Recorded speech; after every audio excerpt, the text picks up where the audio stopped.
Hi, everyone, and welcome to the show. This is episode number 71 of Pop Culturally Deprived, and today we're going to be talking about Ghostbusters II on your It's Like Pure Concentrated Evil podcast. I'm Andy Kay. And I'm Matthew Vose. We just wanted to take a minute to remind everybody that we do have a Patreon page, and so any amount that you can give, even just $1, will give you access to exclusive content, Matthew saying funny things and making funny noises, some outtakes, and information on new shows that are coming up. We also put up things like our reactions to Avengers Infinity War, and a few hot takes on things as they come out. And, of course, your support allows us to continue doing what we're doing. We would not be able to do all of the shows that we're doing without that support. So take a look, and anything that you can give is absolutely helpful. That's at patreon.com/eloquentgushing. Yeah, the support we get from our patrons is just wonderful. There was a time when Across the Arrowverse was Catherine and I huddled around a microphone. Now we have been able to get a couple of mics, so it sounds really nice, and it's a much more relaxed recording where we're not, sitting very, very close to each other, which is a little bit weird to talk. You and I sound really good having upgraded our equipment for these recordings. Absolutely. So there's an actual tangible thing from the support that we get from people. Yes. But we are going to talk today about Ghostbusters 2. We watched Ghostbusters a year or so ago now, I think. The original. We watched the new Ghostbusters at the end of last year.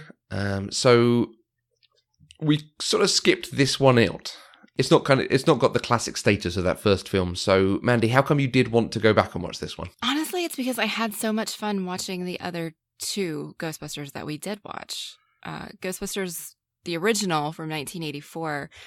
I didn't think I was going to like it, and then I loved it. And I actually think that was the movie that inspired me to create my list of really terrible human beings that I actually like, that we haven't talked about in a really long time.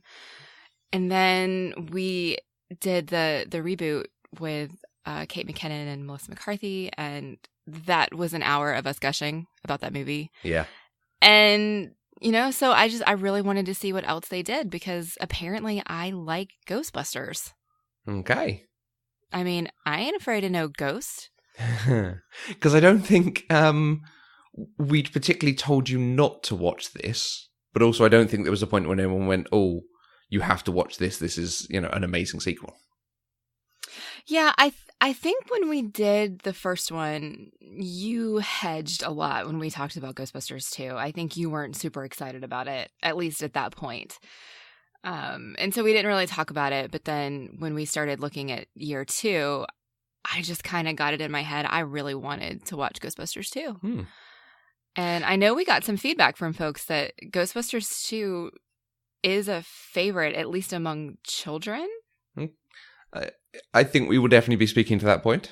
And it's a strange one because I can remember going to see this with my family and being still childish enough that walking out to the cinema, I remember there was some mud on the ground. I was like, oh, watch out for the slime.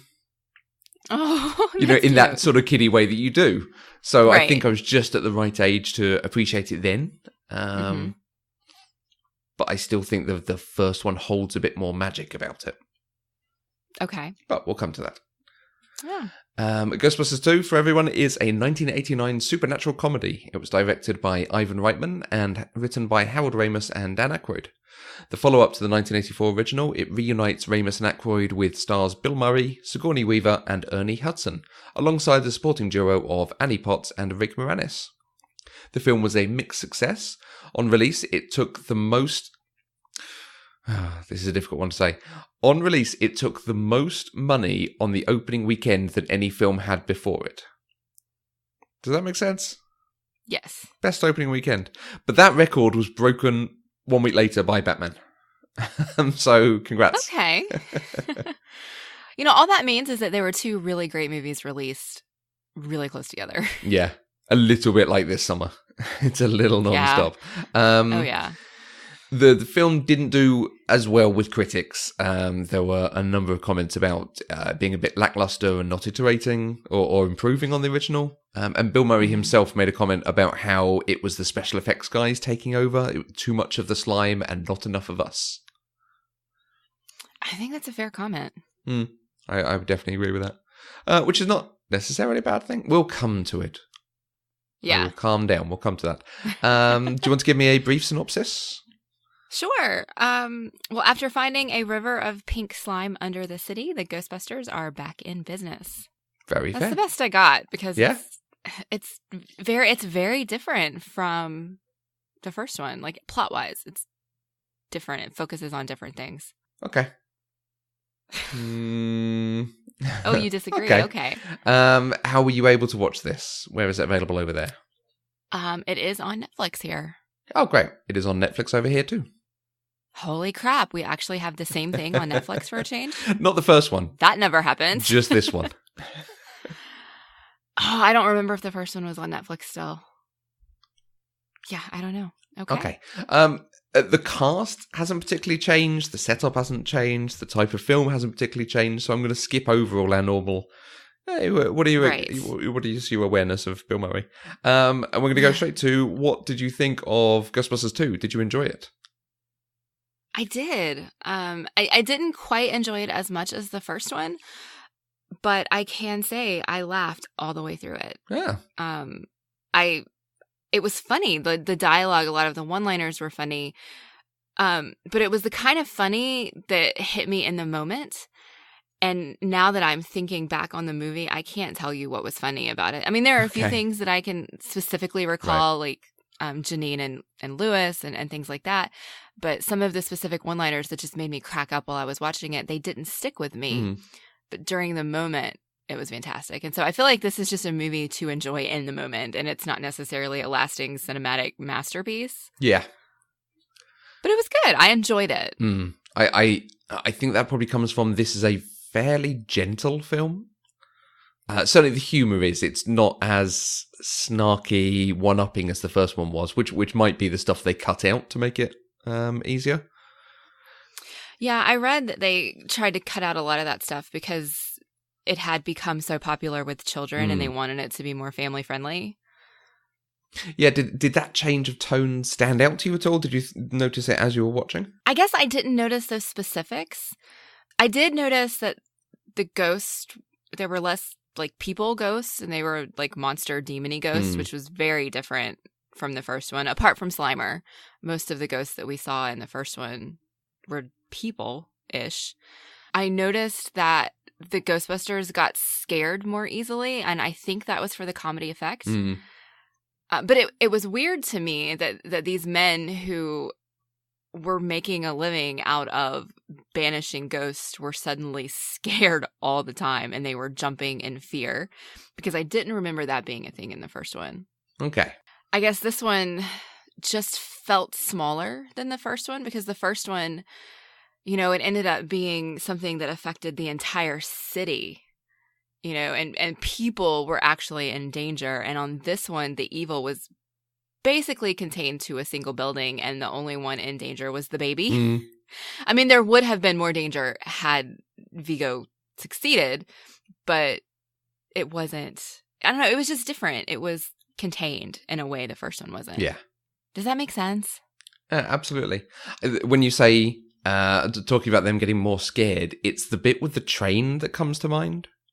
Yeah. Because there's a whole sequence there where there's like heads on poles, which is really quite scary, especially if you think this is supposed to be kind of more for kids. Right. And then a train comes at them, and the train actually isn't dangerous at all. So there's almost no reason to be scared of it. It doesn't do anything to him. Right. Yeah, there was a lot. I mean, it wasn't just the train, but in that whole sequence where they were down in that tunnel, they were constantly jumping at things, like the heads, which the heads makes a little more sense, but I mean, they know the heads aren't real. I think falling in the slime, they were kind of freaked out about that. I don't know. I can't remember other specifics. I just remember this feeling of, wow, they are like super scared all the time. But the performances, I think, do sell a lot of the film very, very well. I think there isn't anyone who is not good in this. Whereas sometimes you might watch, you watch a sequel and you think, oh, they're, you know, just here for the paycheck, or they've not gotten much. Ernie Hudson doesn't get much to do, but he didn't really in the first one either. But they are all as good as they were before. It's just a problem because Bill Murray, certainly in this character, is still a giant douche. Oh, yes. I had hoped he had changed because he did experience some small amount of character growth in the first one. Hmm. But considering that in this one, enough time has passed that he and Dana have broken up, she's gotten married and had a child and then gotten divorced, he has clearly had time to revert back to his old self. And oh my gosh, he did. And there's a hint that it's actually he's in a worse situation. The bit where she comes to him having run away from her apartment, he is face down on the sofa in his coat. He has come home and that's where he's ended up. So whether there's now a drinking thing, a depression thing, there is scope for a little bit more, but it's not really looked at all because the woman's in his life, the apartment gets tidied up, and suddenly now everything's good. That is true. But that is a character that Bill Murray was born to play. Yeah. I think. And so he gave it 110% all the way through. And I didn't find myself frustrated with watching any of the characters from the performances at all. And there's lots of small changes, I think, more than big changes to make it more child friendly. They don't really smoke, and they all smoked in that first one. There's a bit with Dan Aykroyd with a cigar, but that's about it. Egon and Janine, their styles have both changed. They now look a lot more like they do in the cartoon. I noticed that her look had changed, but I didn't know that it was in correlation to the cartoon. And in the cartoon, he has this big bouffant blonde hair. Not bouffant. It's a big curly thing on top. It's very strange. Okay. And that's, I think there's a whole thing of the animation company didn't have the rights to their likenesses. So it's the same characters, just drawn differently.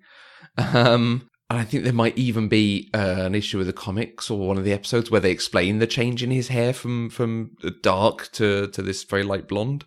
But the style in this sort of very high on his head, is quite similar. Interesting. Because I was looking at it and thinking that style makes sense for this kind of mad scientist guy.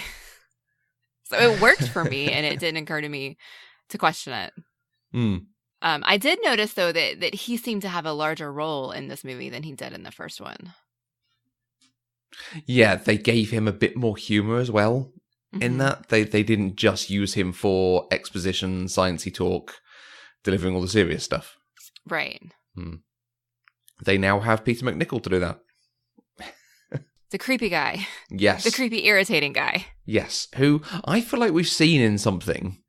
Because I have somewhere else talked to you about him being in Ally McBeal and being in Agents of S.H.I.E.L.D. He is the Asgardian who grew old on Earth. Yes. And he was also in last week's episode of Big Bang Theory as a reclusive, paranoid physicist. Okay. But I'm looking at his list of films and he's not been anything that we've watched. But we've talked about him somewhere. We have. We've talked about him being in Agents of S.H.I.E.L.D. specifically.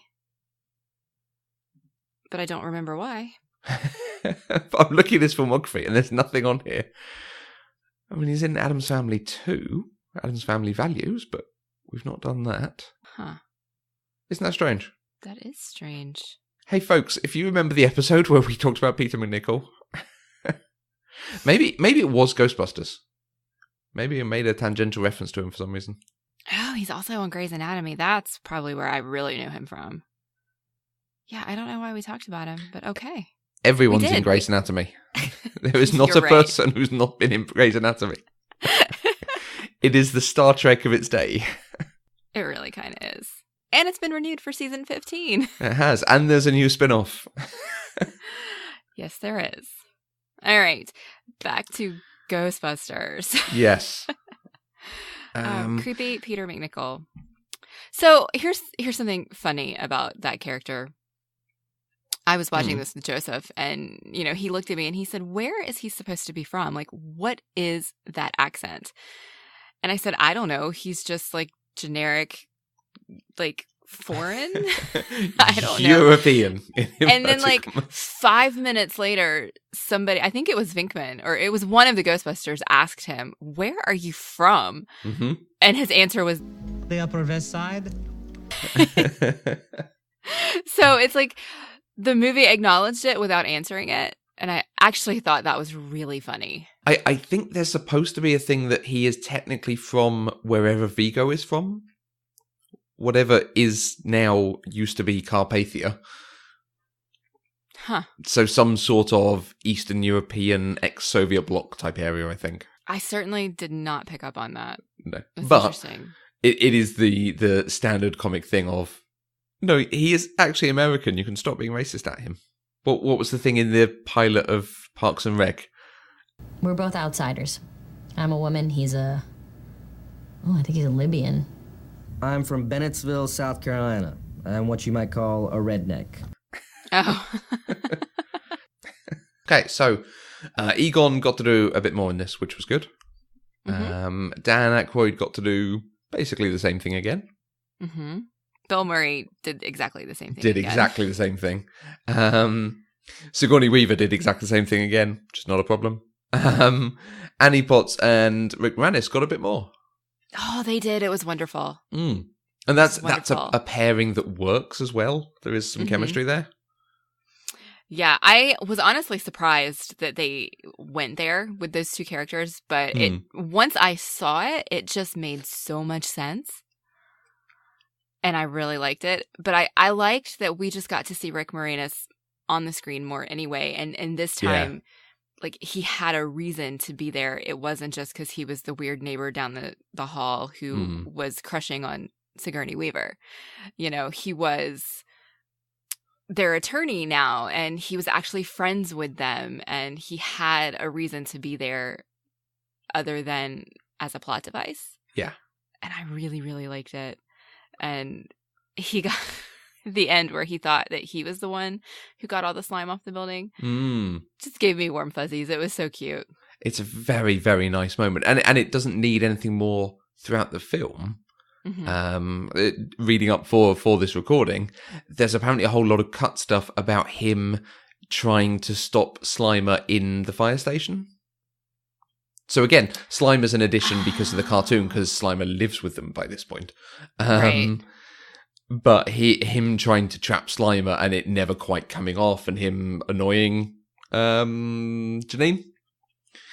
Oh, so that makes so much more sense, because I was wondering why, when he got to the bus and Slimer was driving, Lewis said, "Oh, it's you." So that makes so much more sense. Yeah. But I don't think it's needed. I think it's nice that it is him going, "No, I'm now going to help." And then he turns up and does this thing. It's like, "Oh, I saved the day. Hooray." Yeah, absolutely. Nice. It was pretty great. And Janine as babysitter and Janine in the commercial, hysterical. Who are you going to call? Yes. I made a note of that. Who are you going to call? I'm like, that's not quite right, but it was perfect. That's an expression that you just can't use anymore. You know, anytime you say who you're going to call, you have to say it in that sort of inflection. Yeah. So she has to actually work to say it differently, I bet. Like, had to keep practicing it. Yeah. I wouldn't have been able to do it, and I definitely wouldn't have been able to do it with a straight face. Who are you going to call? God, that phrase is never going to be usable again, is it? Doubt it. And yeah, they then get them together in his apartment. And as much as I'm talking about they've changed the tone and changed stuff to make it a bit more kid-friendly, he does get up with his trousers undone and she has to start straightening herself. There's a decidedly adult moment with those two in the middle there. Yes, there is. It worked. Honestly, I think it's because it was those two that it worked. If it had been Bill Murray and Sigourney Weaver, it would have been much more noticeably adult. Yeah. Not a primary character like Dan Aykroyd dreaming about a ghost going down on him. Yes. Oh my God, I forgot that happened. Thank you for bringing that visual back into my head.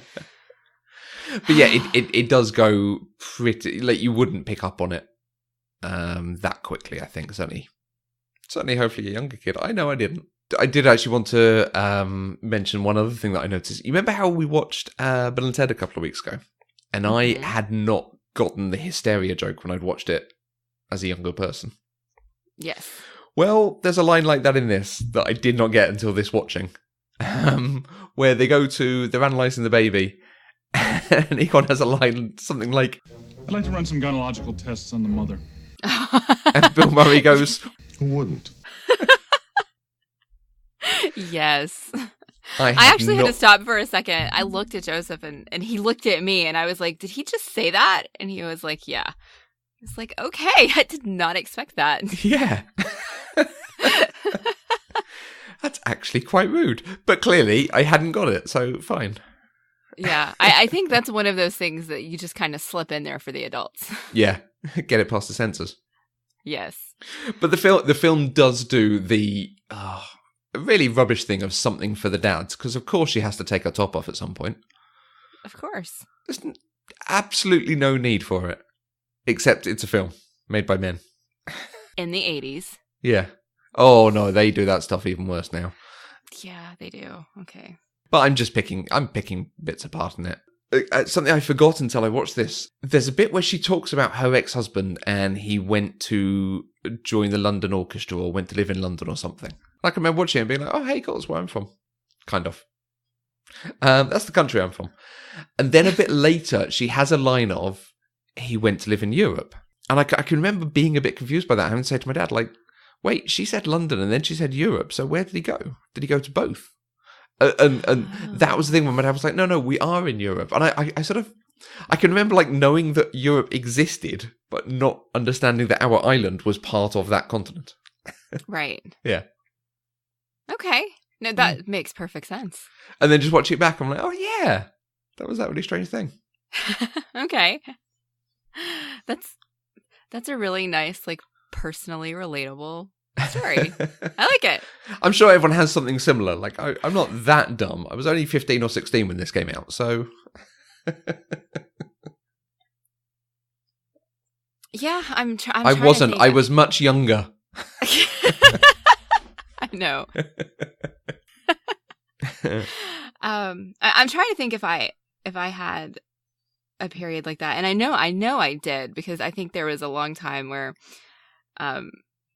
I didn't understand, because American, like, if you live in the United States, you're American, but then you've got North America and South America, so why aren't they American too? Like, that was this whole confusing thing for me. So you are not alone in geographical confusion as a child. I just don't have a really cool movie like Ghostbusters 2 to help me understand it. Taught it to you, yeah. I probably should have known it by that point, but, you know. Hey, we learn from everything. We are never not learning. Yeah. All right, so favorite moments and lines.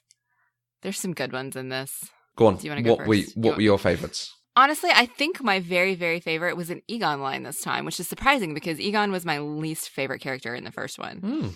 But when they are shouting at the slime because they're trying to charge it up and they've realized that negative energy seems to work more, he shouts at it. You're nothing but an unstable short chain molecule. Nice. And I was like, that is such an Egon line. And it was funny. It was proper funny to me. Because he had a couple other in the same vein, but that was the one that stuck out. Yeah, they wrote him very intelligent, but they made it accessible.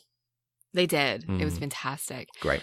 And shockingly enough, all of my other favorite moments are Bill Murray's. They're Vinky moments.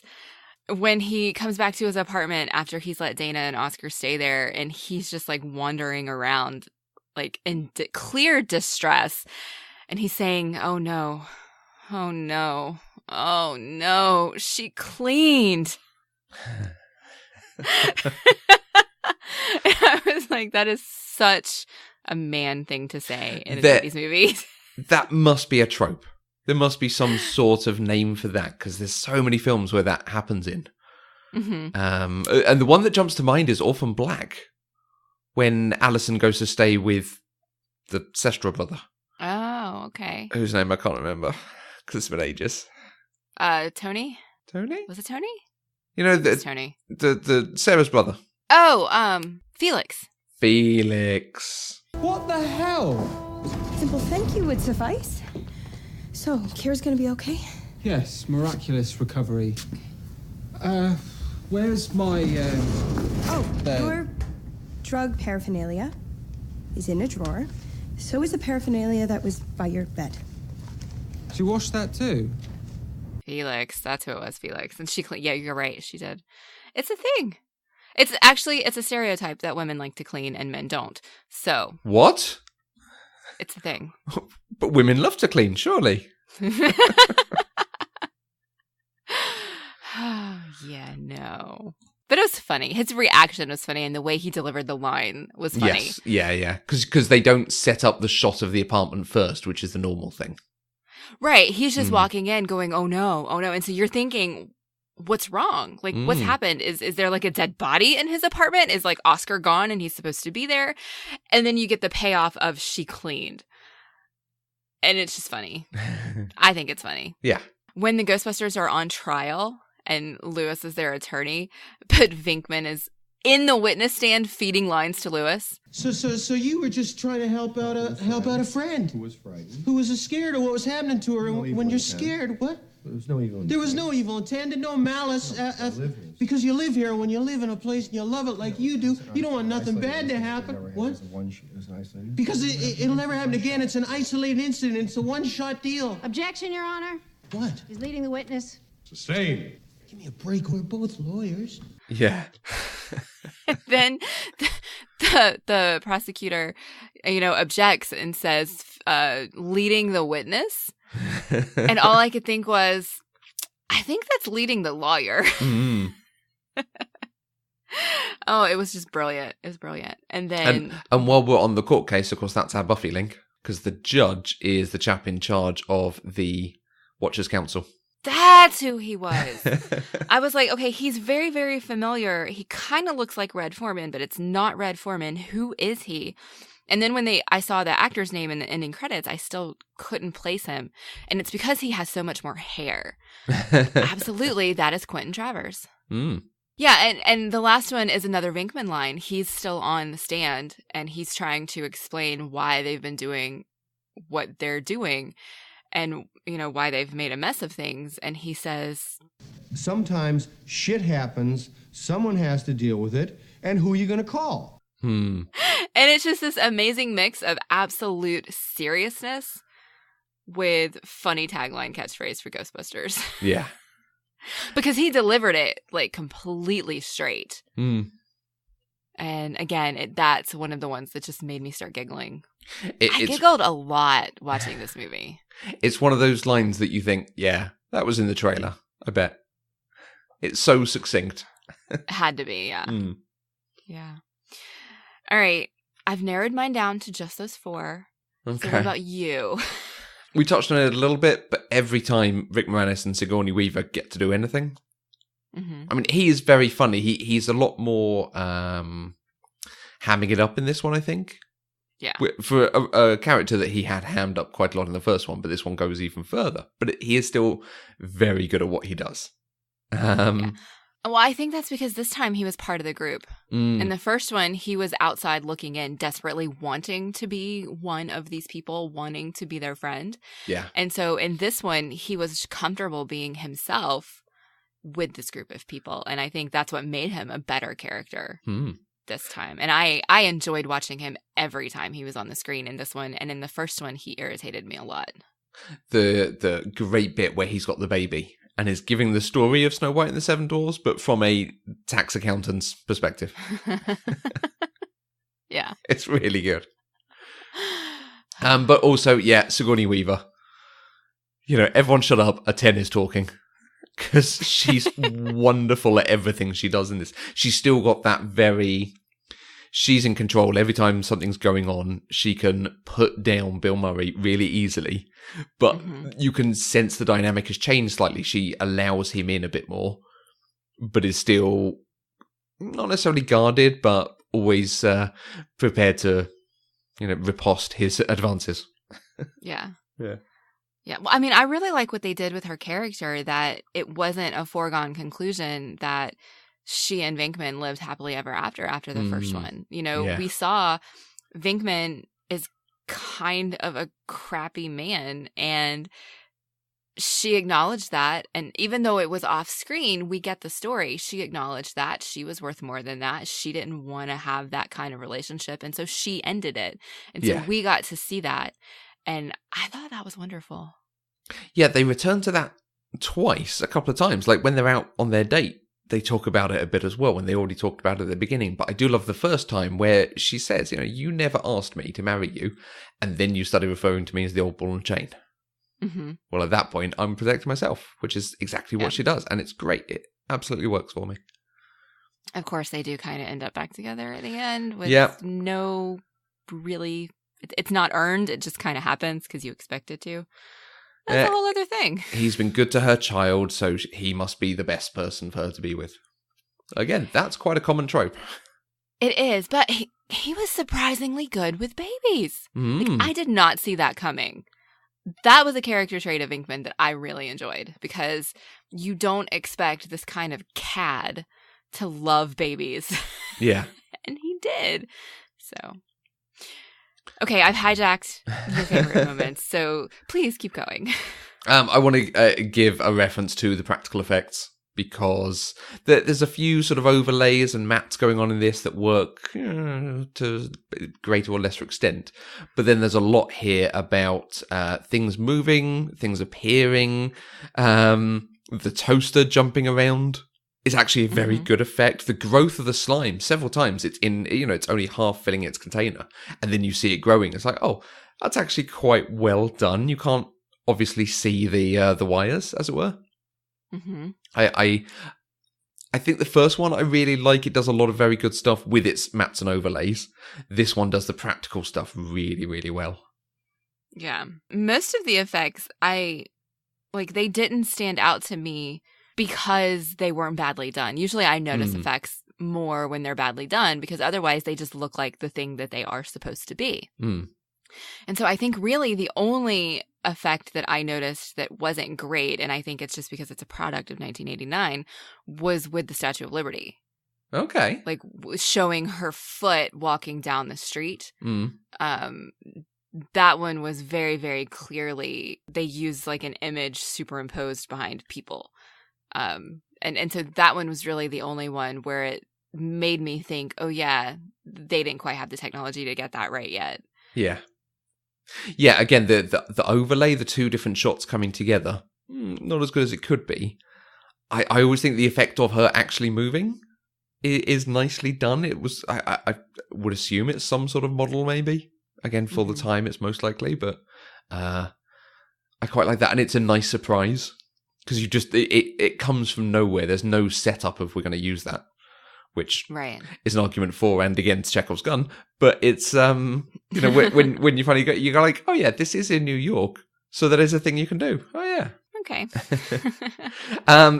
Staying on the Statue of Liberty though, I do love Bill Murray inside the monument. So they're spraying it with all the ooze, and they're talking about how it's going to be positively charged. So he starts doing some comedy and being very positive at it.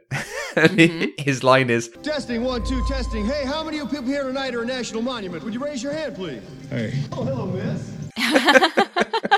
It's so good. It's just, I would appreciate more of that from him. But I don't know whether that sort of stuff got cut out to leave the core character bits. Maybe. Yeah. It was a nice moment, though. I think by not having more of them, though, we appreciate that one so much more. Yeah, true. And it's almost a background thing with Dan Aykroyd and Ernie Hudson in the foreground getting ready to spray the slime everywhere. Yeah. And finally, where they're talking about it being a giant Jell-O mold, there is the line, which is one of the classic lines, I think, in cinema. I don't know why, I just have heard it oft repeated. Oh, come on, there's always room for Jell-O. Oh, this is probably a cultural thing. So that is a super, super, American cultural phrase. It's from the early Jell-O commercials. Okay. And it's always, I don't know why that one stuck, but at least as far back as the 60s, it's been, there's always room for Jell-O. And it's been, since then, it's been referenced in movies and TV shows in real life. And I think it's interesting that it's something that you have seen referenced in like cinema, but not necessarily understanding that it comes from an actual Jell-O commercial here. That's interesting. Well, okay, so I've always taken it that other people are referencing this film, but this film is itself a reference. Because the next thing I was going to mention is, I didn't know that Jell-O was called Jell-O over there. It's a brand name. Ah, okay. Do you ever use Jell-O is... Yeah, do you ever use the word jelly? Jelly is its own food that's very different. Jelly is what you spread on toast. Oh, what we'd call jam. Like a fruit spread. Well, see, we have jam and we have jelly, but jam has seeds in it from the fruit and jelly does not. Okay. It's very specific. We have like jam and seedless jam. No, we have jam and we have jelly and then we have Jell-O. Which is a type of different product. Sort of sugary. It is. It's completely different. With gelatin thing. Yeah. Yeah. Yeah.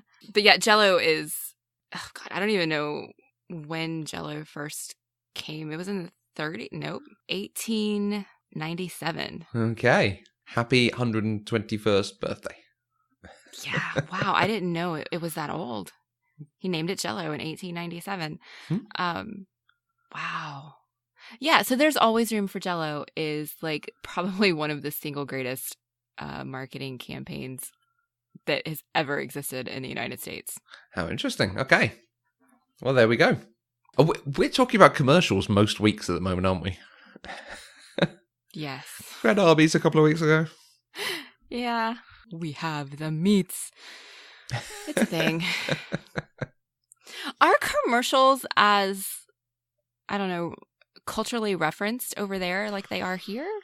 Everyone's looking for the next big commercial that would last for 20 years, and some of them stick, some of them don't, but we have... there's no easy way to explain it, but we have fewer commercials than you do. Okay. So we don't have the opening sequence, opening credits, commercial, back into the show, commercial. Oh, okay. Commercial, end credits, commercial. Opening bit of the next show, commercial. Yeah.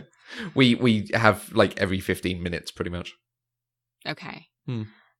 Interesting. Well, but there are, in fact, we were saying this yesterday because there is one that's been going for a very long time now that when you look at it, you're like, wow, that really has been around. So they do, sometimes they do stick. Sometimes there are long running ones or characters or phrases that stick, but much in the same way, everyone's looking for it. Everyone's hiring the same agencies. Right. Okay. The more you know. We did ask our Twitter followers if they had any comments or feelings about Ghostbusters 2. And we had a few folks comment very positively about Ghostbusters 2, in fact. We had at Chipper Allen, he said, "My daughters rank the Ghostbusters movies thusly. Number 1 is the new Ghostbusters. Number 2, Ghostbusters 2. And number 3, Ghostbusters. They love the river of slime and the dancing toaster. Weirdly, they also love when the kids yell He-Man at the birthday party, even though they don't know who He-Man is." And I halfway agree with that rank. I think new Ghostbusters definitely comes first, but I think I'm going to put Ghostbusters above Ghostbusters 2. I quite like the He-Man reference in this because I was really into He-Man as a much younger boy, and then Ghostbusters was kind of the next thing I went into. Okay, that makes sense. So it's sort of weird to see them together. I think it's just because of the animation companies. Okay. So reference your own products. Of course. I quite liked that the Ghostbusters had to resort to doing birthday parties. And they had fallen so far down the chain that they weren't even, like, excitable anymore. Like, the kids weren't excited that they were there. I thought that was funny. And we also had a comment from Brandon at ShoeSize38, and he says, "It was the most quotable movie during his diaper changing years. Why am I all covered in goo?" With the accent, of course. The accent that I can't do, so I didn't do it there. But I think that's funny. Thanks for that image. It. I think it's funny. I like That's it. That's all I'm going to picture anytime we're listening to him now. All right. Well, we have laughed a lot and we have talked a lot. Is there anything else that we need to discuss about Ghostbusters 2? We set up a conversation earlier about sequels and our hopes and dreams and expectations for sequels. For me, this is one that doesn't really iterate, doesn't introduce anything particularly new or different. This is another adventure with these people. A bit like Guardians of the Galaxy 2. I felt very much like that coming out of it. I was like, oh, okay, that was kind of the same film as the first one, just with a different plot. But it sounded like you thought this was very different. How does this work for you as a sequel? Well, I think it could only have worked as a sequel because the first one set up who they were and why they wanted to do this, and this was just them doing what they do.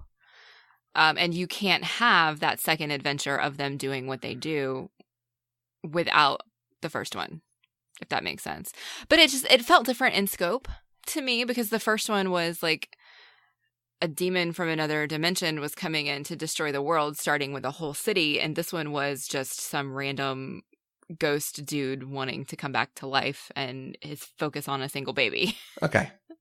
So it felt different in scope. That's all. Okay. I can see that. But it did have to come second. Like this one couldn't have gone first. No, yeah. No, I think I mean more, did you mind that it was just another adventure? It didn't introduce any new elements or anything? Or do you like doing that? Like returning to a world you know and having more fun in it? Oh yeah, I love returning to a world that I know and having more fun in it. Okay. And hence why you watch Grace. And hence why I still watch Supernatural. Oh, Lord. Supernatural should have ended years ago, but I still watch it. Okay, well, if you would like to join the conversation, you can use the hashtag PCDeprived on Twitter. You can find us on Twitter, Facebook, and Instagram at Eloquent Gushing.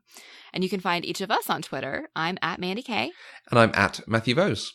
As we said up top, we are 100% funded by listeners through Patreon.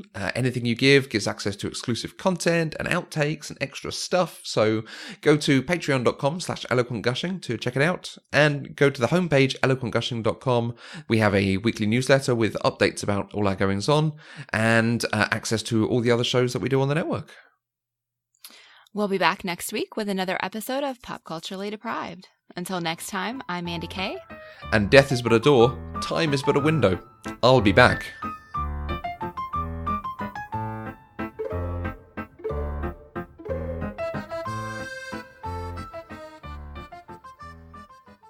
Pop Culturally Deprived is an Eloquent Gushing production. For more information, go to eloquentgushing.com or find us on Twitter at eloquentgushing.